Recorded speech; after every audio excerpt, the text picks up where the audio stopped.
I mean, Hitler, if you remember, he committed suicide, and I think that was too easy for him.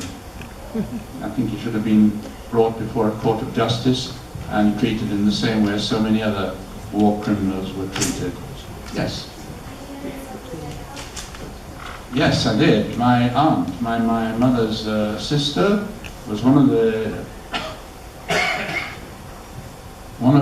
of her sisters was sent to Auschwitz. Luckily, she survived, and she was also on one of these infamous death marches.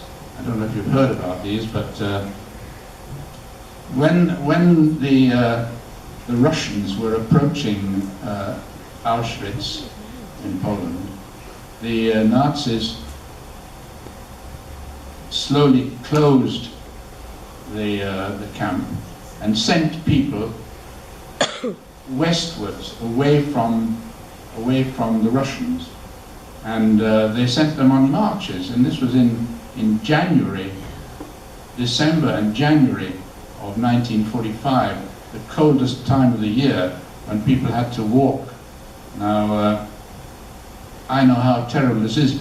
A few weeks ago, I was in Prague, and I took the opportunity of going to Theresienstadt. Now, Prague is a place that many people go for weekends, so if any of your parents ever take you to Prague for a weekend, take the opportunity of persuading them to go to Theresienstadt, or Terezin, which is a concentration camp.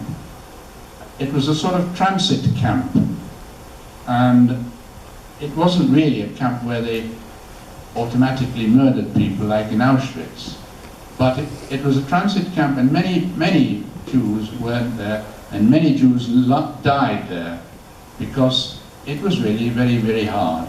Now, on that particular day when I was there, I was very warmly dressed, but it was a bitterly cold day, and I could just imagine what it was like for inmates of that camp who didn't have these warm clothes, who had to have cold showers in these open shower rooms, how badly they suffered.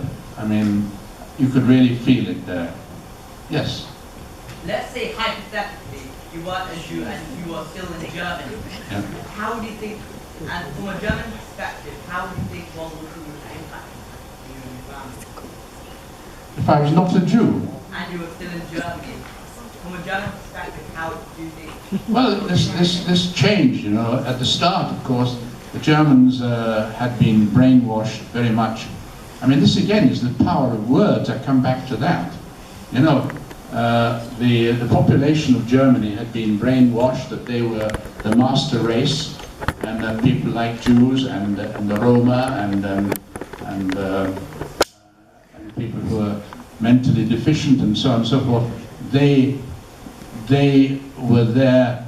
They would damage the master, the purity of the master race, and so at that time, the majority of Germans were probably very much in favor of what Hitler was doing at the very start. But this changed very quickly, you know, as the British bombing raids got fiercer and fiercer from 1943 onwards. I think more and more Germans became disillusioned and became quite clear that they were not going to be on the winning side. Yeah. Yes? What do I do now? I'm retired. I play golf.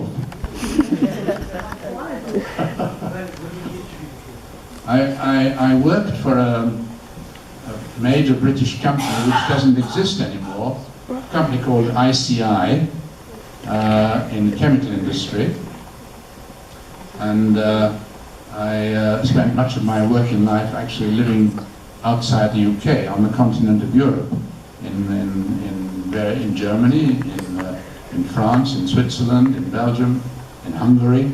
I lived in all those countries working for ICI. So that was my work. Today, I spend much of my time talking to schools and doing other work, I watch television, I read, I play golf. Yes.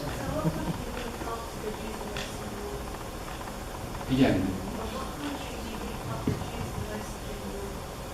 Ah. Well, I would think probably England. I would think probably England. The question was, which country do I think helped the Jews most during the war? Well, it's very difficult to say. I mean, I would think England, but it could well be the United States. The United States, there's a very large Jewish population, of course, in the United States, but certainly I would say not France. I think the French, the way that they treated Jews was quite disgraceful at times. Yeah. Yes. Hi. You've made reference to Holocaust Day being wider than just the Jewish experience. Yes. In World War II, and you've made reference to genocides in Rwanda, Yugoslavia, and so on. And this seems to keep happening. Yes. Humans don't seem to learn from mistakes in history. So I'm wondering why you think that might keep arising, and how do you feel about this? To be frank, I think a lot of it has to do with religion and extremist religion. You know, I think the story in Srebrenica, for example, had to do with the attitude towards Muslims. I think the story in Rwanda had also to do with religion, maybe tribal religion there.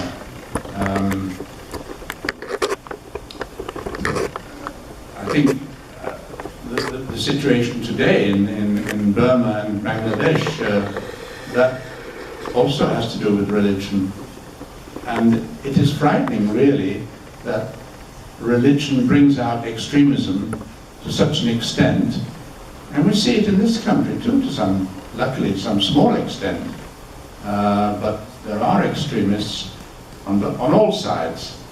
And that brings out a problem. And then if you link that to economic problems, there's always a tendency to find scapegoats in minorities.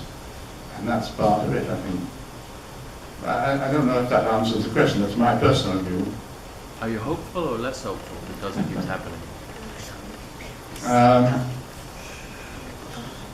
You know, I think you have to be hopeful. I think it's wrong to be pessimistic. You have to be hopeful, and you hope that politicians will do something about it and will be sensible enough to realize what is happening and be strong enough. I mean, I'm sometimes a bit worried about Donald Trump, but but anyway, let's hope that he comes over well in Davos today. Yeah. Yes. It's one last question. My real question. Growing up in Austria in that time, yes. When the Nazis, I mean, it was an invasion. I mean, we call it Anschluss, but yes. they threatened force. They rolled over the border with tanks, yeah. and they brought with them their propaganda. Yeah. Do you feel that propaganda did influence people's attitude towards you as a child? Yeah. Did you see change with that kind of propaganda? I think it definitely did. You have to link that up with the fact that Austrian I've got to be careful how I word this. The rather simple peasant population of Austria was strongly under the influence of the Catholic Church. The Catholic Church, historically, has been responsible for much anti-Semitism. Historically, I'm not saying it is today. And certainly in Central Europe, they are much to blame for the inbuilt anti-Semitism which exists in the population. The Germans came along, the Nazis came along with their propaganda And all they did basically was to encourage what was already basically there. That's really my view on it. I think Austrians, some people say that Austrians in fact were worse anti-Semites than Germans. I'm not sure that that's the situation, but that's certainly the view of many people. Yeah. Does that answer your question? Yes. You know, I think we often forget that Hitler was Austrian. Ah, well, you're quite right. It was indeed, yes, you're quite right. I think we've asked a great many questions and we've been so grateful to you. But I was wondering perhaps if the students wanted to take a picture with you? Would you like that? If you'd like some photos, I can take some pictures of you. Is that all right? Absolutely. I want to put on Facebook. Write a review.